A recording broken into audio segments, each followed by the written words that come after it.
Hello, everyone. So I'm Matheus. Nice to meet everyone. So working on Clang template specialization resugaring, and what we're trying to do here, improve some kind of errors that you get when you use templates. So trying to explain the problem here is that instantiating templates is expensive.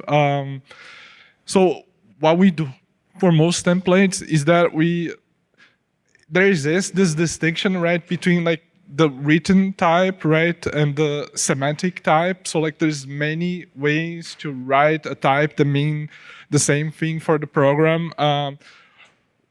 As template specialization is expensive for most kinds of templates, we're trying to instantiate them like only once for each kind, for each semantic type.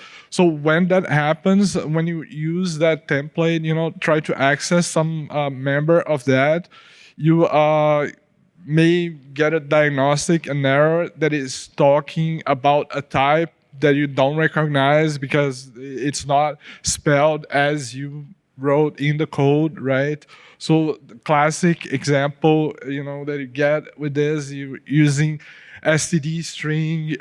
For example, like you have std vector, std string, and you call pop back on that, then like that return type, if there's any error involving that type, it's gonna talk about the std basic string char, right, and not what you wrote. And this applies to many similar scenarios. So what we're doing, we're implementing a new pass that upon access to a template specialization, we're gonna look at all the templates, and their arguments as used, to name that specialization, and then walk over the access type, right, and propagate that sugar from the arguments, right, into the access type.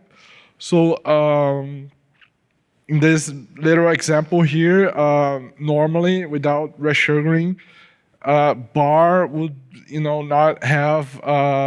not see that like int type def, like that camel case int there. So with resugaring, so this is something that was designed into Clang from the start, I guess. When we instantiate a template, we at the point where we replaced one of the types of one of the parameters, right, we leave one type node. It's basically just a sugar node saying, oh, this is like just int, but it's actually was, like parameter t, that we replace here.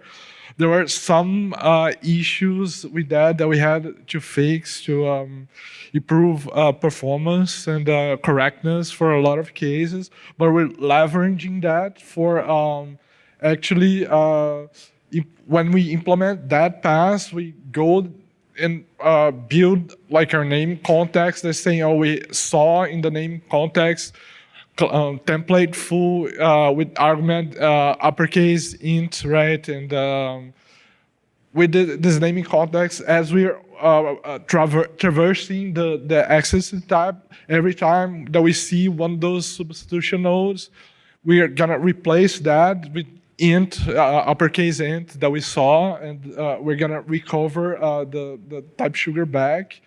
And we're trying, so these are some of the goals about what we're trying to do here, but we're trying to avoid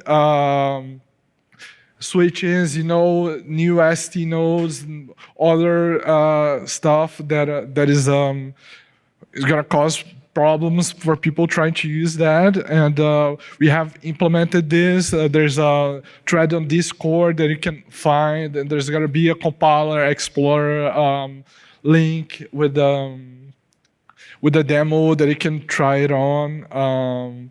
We have achieved good performance, but we're still working on that, and hopefully see that merge sometime soon. So my time is running out. Probably someone wants to talk to me. I can explain much better how that works, but that's as far as it goes. And thank you, everyone.